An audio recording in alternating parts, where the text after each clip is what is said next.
Baiklah, selamat pagi anak-anak siswa baru SMP Negeri 2 Tegal Kelimo. Sebelumnya, sambutlah salam Panganjali. Om Swastiastu. Om Anubadrah Kertawayantu Wiswata. Semoga pikiran yang baik datang dari segala penjuru. Swaha. Baiklah, untuk yang pertama kali anak-anak, pepatah bilang tak kenal maka tak sayang. Jadi untuk saat ini izinkanlah saya memperkenalkan diri. Nama saya adalah Dedi Yoga Rinata atau biasa dipanggil Pak Yoga. Di sini di SMP Negeri 2 Tegal Trimo, saya sebagai guru mata pelajaran Pendidikan Agama Hindu dan Budi Pekerti. Saya kelahiran Banyuwangi 10 September 1988. Anak-anak, hari ini adalah hari ketiga di mana kita melaksanakan masa pengenalan lingkungan sekolah atau MPLS di SMP Negeri 2 Tegal Trimo.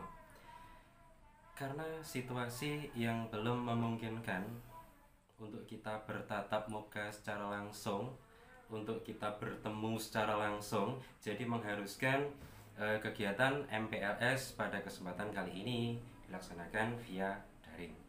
Tapi saya yakin anak-anak, asalkan kalian itu menyimak materi yang disampaikan oleh Bapak Ibu gurumu dengan baik, saya yakin kalian pun juga akan mendapatkan pengetahuan yang luar biasa. Anak-anak, COVID-19 adalah virus yang sangat berbahaya. Kenapa saya katakan berbahaya? Karena penularannya yang begitu mudah. Namun kita tidak perlu khawatir, ya, asalkan kita bisa mematuhi protokol kesehatan yang telah dianjurkan oleh pemerintah itu dengan baik, kita laksanakan dengan baik. Semoga kita pun juga akan terhindar jauh-jauh dari virus-virus tersebut. Baiklah anak-anak, langsung saja kita menuju kepada materi yang akan saya bawakan, yaitu pembinaan mental agama Hindu. Tolong disimak dengan baik, ya, disimak dengan cermat, karena nanti di penghujung acara dari video saya akan ada sedikit pertanyaan, ya. Kalian gak usah khawatir, Pak, turung-turung kok wis dikai pertanyaan. Tidak, ya. Pertanyaan itu hanyalah sebagai alat ukur bagaimana kamu menyimak video ini dengan baik. Marilah anak-anak, kita memasuki pada materi masa pengenalan lingkungan sekolah MPLS di SMP Negeri 2 Tegal Kelimo dengan judul Pembinaan Mental Agama Hindu oleh saya sendiri, Dedi Yoga Rinata. Untuk mengawali acara pada hari ini, di sana ada Sloka Bhagavad Gita Adya 9 Sloka 26, ya. Jadi Bhagavad Gita bab 9 sloka yang ke-26. Itu dalam agama Hindu disebutkan Bhagavad Gita Adya 9 sloka 26. Nah, begitu caranya. Marilah kita bersama melantunkan sloka suci Bhagavad Gita bersama-sama. Patram puspam palam toyam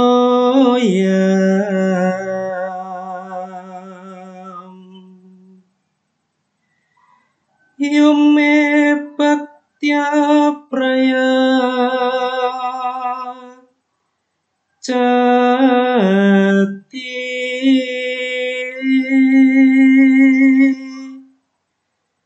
tat aham bhaktiyo paratam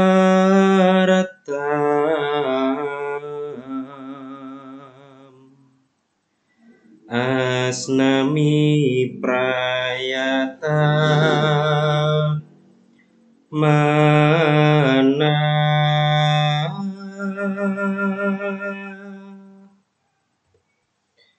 Artinya, siapapun yang dengan sujud bakti kepadaku, dengan persembahan setangkai daun, sekuntum bunga, sebiji buah atau seteguk air, aku terima sebagai bakti persembahan dari orang yang berhati suci. Nah, mohon maaf ya, suaranya agak ya serak-serak gimana gitu.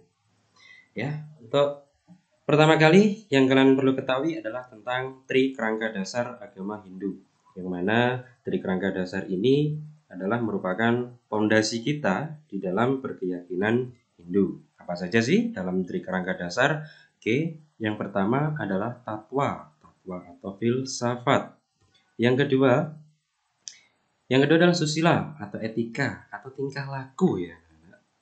Ya, jadi bagaimana kita beretika di dalam masyarakat itu sudah diatur ke dalam tri kerangka dasar agama Hindu. Untuk yang ketiga yaitu upacara atau yatnya. Nah, kalau kita mengenal yang namanya agama Hindu, pasti di sana tidak luput dari serangkaian upacara. Ya, memang itu karena bagian dari tri kerangka dasar agama Hindu yang tidak bisa dipecah belah. Kalau kita ibaratkan sebagai telur, di mana tatwa itu berfungsi sebagai kuning telur atau nutrisi ya, atau intisari dari pelajaran agama Hindu. Kemudian putih telur ya, jadi di dalam telur itu ada kuning telur, ada putih telurnya. Nah, putih telur ini kita ibaratkan sebagai susila dan cangkang telurnya itu sebagai upacara atau yatnya. Nah, antara kuning telur, putih telur, cangkang telur. Jika ingin menghasilkan embrio yang kuat, itu semua harus dijaga ya, antara kuning, putih, dan cangkang harus dijaga dengan baik supaya bisa menghasilkan embrio atau bibit dari ayam yang bagus. Sama halnya dengan pendidikan dalam agama Hindu, di mana antara tatwa, antara susila dan upacaranya juga harus berjalan dengan baik. Next, oke, apa sih tatwa? Tatwa itu adalah berasal dari kata tat yang artinya kebenaran atau kenyataan, dan tua yang artinya bersifat. Jadi kalau digabung kata tatwa itu adalah kebenaran mutlak atau sesuatu yang bersifat benar. Kebenaran tentang itu. Nah, itu siapa? Itu dalam hal ini adalah Sang Hyang Widi Wasa. Jadi kebenaran tentang adanya Sang Hyang Widi Wasa itu tidak dapat dipungkiri lagi. Nah, bagian dari tatwa yang perlu kita dasari benar adalah tentang adanya serada, atau dalam hal ini kita mengenalnya dengan istilah panca serada. Panca serada berasal dari bahasa Sanskerta, yaitu panca. Jelas panca itu artinya 5 ya. Ya, kalau kita urut eka, dwi, tri, catur, panca. Jadi panca itu 5 dan serada artinya keyakinan. Jadi panca serada adalah 5 macam keyakinan dalam agama Hindu. Nah, apa saja 5 dasar atau 5 kepercayaan tersebut? Yang pertama, itu percaya dengan adanya Brahman. Brahman itu siapa sih? Brahman itu Sang Hyang Widi. Ya, kalian percaya dengan adanya Sang Hyang Widi? Percaya tidak? Pastinya harus percaya ya. Nah, walaupun kita belum pernah melihat seperti apa sih Brahman, namun kita mempercayai kalau Brahman itu memang benar-benar ada. Kemudian yang kedua, percaya dengan adanya Atman. Atman itu adalah suatu jiwa atau suatu zat yang menghidupkan makhluk-makhluk hidup yang ada di bumi ini. Bukan hanya manusia saja, namun tumbuh-tumbuhan, hewan pun juga mempunyai yang namanya Atman. Terus yang ketiga, percaya dengan adanya hukum karma pala. Hukum karma pala itu kalau kita artikan adalah hukum sebab akibat ya. Jadi bagaimana kita bertindak dan bagaimana kita akan menikmati hasilnya itu diatur dalam karma pala. Ada 3 karma pala ya. Yang pertama adalah sancita karma pala. Sancita karma pala itu adalah hasil perbuatan yang pada waktu kehidupan dahulu itu belum habis kita nikmati hasilnya, itu hasilnya akan kita nikmati pada kehidupan yang sekarang. Itu sancita karma pala. Kemudian yang kedua itu prarabdha karma pala. Prarabdha karma pala mengandung pengertian yaitu hasil perbuatan yang kita lakukan sekarang itu akan kita tuai, akan kita petik, akan kita nikmati hasilnya pada kehidupan yang sekarang juga. Itu prarabdha. Kemudian yang ketiga adalah kriyamana karma pala. Kriyamana karma pala itu mengandung arti hasil perbuatan yang mana belum sempat kita nikmati pada kehidupan yang sekarang akan kita nikmati pada kehidupan yang akan datang. Loh, Pak, ada kehidupan yang akan datang dan ada kehidupan yang lalu. Apakah kita mempercayai itu? Ya, anak-anak. Serada yang keempat itu kita mempercayai adanya punarbawa atau samsara. Apa sih punarbawa? Apa sih samsara? Ya, samsara itu adalah nama lain dari punarbawa yang artinya adalah kelahiran kembali. Ya, jadi kita mempercayai dengan adanya kelahiran kembali. Jadi di masa lalu kita hidup sebagai siapa? Kita juga tidak tahu. Pada masa sekarang kita hidup, dan nantinya pun ketika kita belum bisa mencapai yang namanya moksa, kita pun juga akan selalu terbelenggu oleh yang namanya lingkaran punarbawa atau lingkaran reinkarnasi.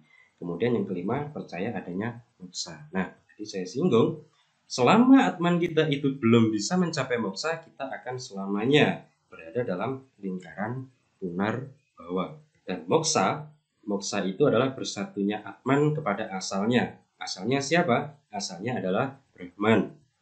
Ya, jadi proses bersatunya kembali atman kepada Brahman ini namanya moksa. Dan inilah anak-anak yang menjadi tujuan akhir dari umat Hindu. Oke, yang selanjutnya adalah susila atau etika. Jadi apa sih susila? Kalau dilihat dari urat kata atau akar katanya, susila itu berasal dari bahasa Sanskerta, yaitu su dan sila. Su itu artinya adalah baik. Ya, jadi kata-kata dalam agama Hindu yang berawal kata su itu artinya pasti baik. Susila, suputra, subakarma, suputra anak yang baik, subakarma perbuatan yang baik, dan susila, sila artinya adalah peraturan atau hidup normal. Jadi kalau digabungkan kata susila menjadi tingkah laku yang baik atau peraturan hidup yang baik. Nah, apa saja sih perilaku yang tergolong susila? Yang pertama adalah trikaya parisuddha. Nah, apa itu trikaya parisuddha? Tri artinya tiga, kaya artinya perbuatan, parisuddha yang disucikan, yang bersih, yang baik. Jadi ada tiga perilaku umat manusia yang dianggap baik itu seperti apa. Nah, yang pertama ada kayika. Kayika itu adalah tingkah laku yang baik. Bagaimana kita berperilaku terhadap sesama manusia. Bagaimana kita berperilaku kepada makhluk-makhluk hidup yang lain. Yang mereka memang hidup, ya, mereka juga punya atman, mereka pun juga patut kita hargai. Itu kayika. Kemudian wacika. Wacika adalah ucapan yang baik. Nah, bagaimana kita bertutur kata yang sopan? Bagaimana kita bertutur kata yang baik? Terutamanya kepada orang yang lebih tua daripada kita. Kita harus berperilaku sopan dan santun, kata-katanya harus baik, ya. Tidak boleh berkata-kata kasar. Itu namanya wacika. Kemudian ada yang namanya manacika. Manacika itu adalah bagaimana kita memperlakukan pikiran kita itu agar bisa menghasilkan pikiran yang baik. Tentunya pikiran-pikiran yang tidak pernah menyimpang dari ajaran-ajaran dharma. Ya, jadi dalam Trikaya Parisuddha ada pikiran yang baik, itu namanya manacika, ada perbuatan yang baik, namanya kayika, dan ada tingkah laku atau maksud saya perkataan yang baik, namanya adalah wacika. Nah, kemudian tatwamasi.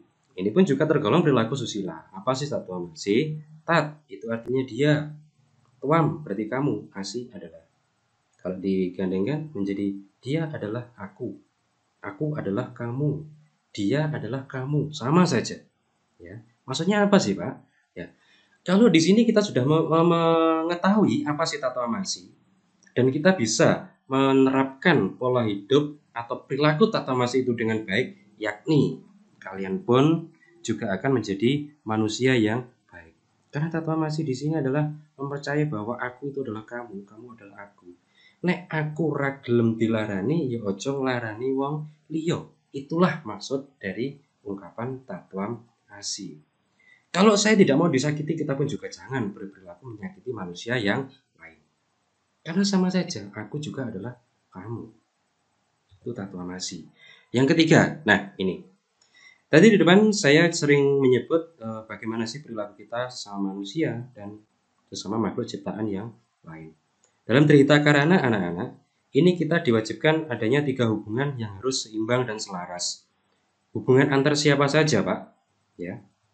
Yang pertama adalah parahyangan. Parahyangan itu adalah hubungan antara manusia dengan Sang Hyang Widi, dengan Sang Hyang pencipta alam semesta. Bagaimana kita berhubungan dengan baik kepada beliau? Bagaimana caranya? Ya, dengan melaksanakan Trisandia secara rutin. Berapa kali sehari? 3 kali, pagi, siang, dan sore. Itu cara kita membina parahyangan dengan baik. Kemudian yang kedua, pawongan. Pawongan itu adalah hubungan yang baik antara manusia yang satu dengan manusia yang lain. Jadi antar sesama manusia, itu namanya pawongan. Kemudian palemahan. Palemahan adalah hubungan yang baik antara manusia dengan makhluk yang derajatnya lebih rendah daripada manusia. Siapa? Ada hewan, ada tumbuh-tumbuhan, mereka juga makhluk hidup yang perlu kita hargai. Mereka hidup juga punya atman dari Sang Hyang Widi, perlu kita hargai. Kita pun juga perlu membina hubungan yang baik antara kita dengan mereka, yang dinamakan dengan palemahan. Nah, sedikit catur guru. Saya jelaskan sedikit saja. Catur guru itu adalah 4 guru yang harus kita hormati, yaitu guru Swadhyaya ada Sang Hyang Widi, guru Rupaka yakni orang tua, guru pengajian guru bapak ibu gurumu yang telah memberikan pengetahuan kepada kamu, itu namanya guru pengajian atau bapak ibu guru di sekolah. Terus yang keempat guru wisesa. Keempat guru ini harus senantiasa kita hormati, terutamanya kepada guru Rupaka, ya. Jadi kalau disuruh orang tua jangan pernah membantah, ya. Jangan jadi anak yang alpaka guru, artinya adalah tidak pernah mematuhi perintah orang tua sama sekali, tidak pernah mematuhi perintah para guru sama sekali. Itu disebut sebagai alpaka guru. Next, anak-anak. Yang ketiga adalah upacara atau yatnya. Yatnya adalah suatu karya suci yang dilaksanakan dengan ikhlas karena getaran jiwa rohani dalam kehidupan ini berdasarkan dharma sesuai ajaran sastra suci Hindu yang ada dalam Weda. Nah, anak-anak, ada sloka lagi, Bhagavad Gita Adhyaya 3 sloka 10. Kita lakukan bersama-sama lagi ya. Tirukan saya, semoga bisa. Sahayatna praja sristva Purwaca praja pati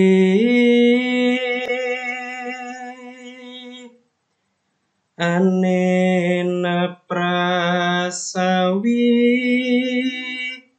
syadwam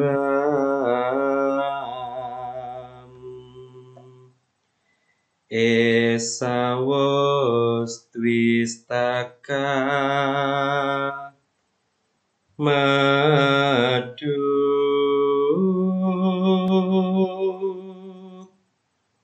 Artinya, pada awal penciptaan Brahma menciptakan makhluk hidup melalui yatnya. Dengan yatnya ini pula lah mereka akan memberikan semua yang ingin Anda capai. Ya, jadi intinya dalam sloka ini dijelaskan bahwasanya jika kita itu perlu mengaturkan yang namanya yatnya. Kalau kita ingin memiliki sesuatu apapun, ya, sesuatu capaian apapun, kita perlu melakukan yang namanya yatnya. Karena kita sendiri pun diciptakan dari yatnya. Itu dalam Bhagavad Gita Adhyaya 3 sloka 10. Nah, yang perlu diketahui, kenapa sih umat Hindu perlu melaksanakan yatnya? Ya, tidak saya tulis di sini anak-anak, mohon maaf ya, tapi kalian perlu tahu saja bahwasanya kenapa sih umat Hindu perlu melakukan yatnya? Bahwasanya umat Hindu ketika lahir ke dunia itu sudah mempunyai yang namanya hutang atau yang disebut dengan rena. Yang dalam agama Hindu itu jumlahnya ada 3, tri-rena. Ya, jadi dasar kita melaksanakan yatnya itu adalah tri-rena. Nah, nilai yang terkandung dalam yatnya, yang pertama rasa tulus ikhlas, yang kedua rasa bakti dan memuja. Memuja siapa? Memuja Ida Sang Hyang Widi Wasa. Nah, dalam pelaksanaannya pun disesuaikan dengan kemampuan atau desa kala patra. Sesuai, maksudnya pelaksanaannya ini sesuai dengan desa, maksudnya tempat. Biasanya gimana? Ya kan beda-beda biasanya tiap tempat. Terus kala, waktu, itu pun juga bisa membedakan. Patra, keadaan. Jadi kita mengaturkan yatnya itu tidak perlu dengan hasil yang mewah, yang megah. Ya, karena di pertama tadi masih ingat sloka patram puspam palam toyam. Ya. Kalau di sana kita mengamati artinya adalah bahwasanya intinya adalah yatnya itu dapat diterima ketika kita melaksanakan kurban suci sesuai dengan kemampuan kita disertai dengan rasa yang tulus dan ikhlas. Itu saja dasar kita melaksanakan yatnya.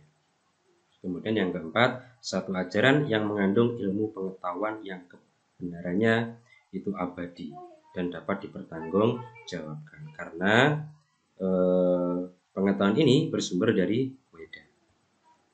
Pembagian yatnya menurut tingkatan pelaksanaan yatnya. Yang kedua, menurut jenis yatnya. Ada panca yatnya. Jadi ada 5 yatnya yang perlu kita laksanakan. Ya, ada manusia yatnya, ada dewa yatnya, ada fitra yatnya, buta yatnya, siapa lagi yang satu? Resi yatnya. Kemudian menurut waktu pelaksanaannya. Nah, menurut waktu pelaksanaannya ini yatnya juga dibedakan menjadi 2 bagian. Ada yatnya yang setiap hari kita laksanakan dan ada yatnya yang hanya pada waktu-waktu tertentu saja kita laksanakan. Ya. Jadi ada yang setiap hari kita laksanakan itu disebut dengan nitya karma dan ada yang pada waktu hari-hari tertentu saja kita laksanakan disebut sebagai naimitika karma. Yang keempat, menurut cara menjalankannya. Ya, jadi ada menurut tingkatan, menurut jenis zatnya, menurut waktu, menurut cara menjalankannya. Untuk pertanyaannya tidak banyak. Ada 4 ya. Yang pertama adalah apa yang dimaksud dengan serada. Di depan tadi sudah saya jelaskan apa dasar melaksanakan yatnya. Nah, apa sih tadi saya berkata tidak saya tulis di slide ya. Namun tadi saya mengatakan kalau dasar kita melaksanakan yatnya adalah apa saja perilaku yang tergolong susila dan karma pala dibagi menjadi 3. Sebutkan. Nah, yang nomor 4 ini juga tidak saya sebutkan di slide, namun kamu dapat mengamati dari penjelasan dalam video di depan tadi. Nah, itulah tadi anak-anak slide yang dapat saya berikan kepada kalian. Sedikit yang bisa saya berikan kepada kalian, semoga dapat memberikan pencerahan bagi kita semuanya, terutamanya kepada kalian siswa baru di SMP Negeri 2 Tegal Limo. Tetap raih prestasi di jenjang SMP, bawa nama baik SMP Negeri 2 Tegal Limo, dan jangan lupa tetap jaga nama baik orang tua. Tetap patuhi protokol kesehatan.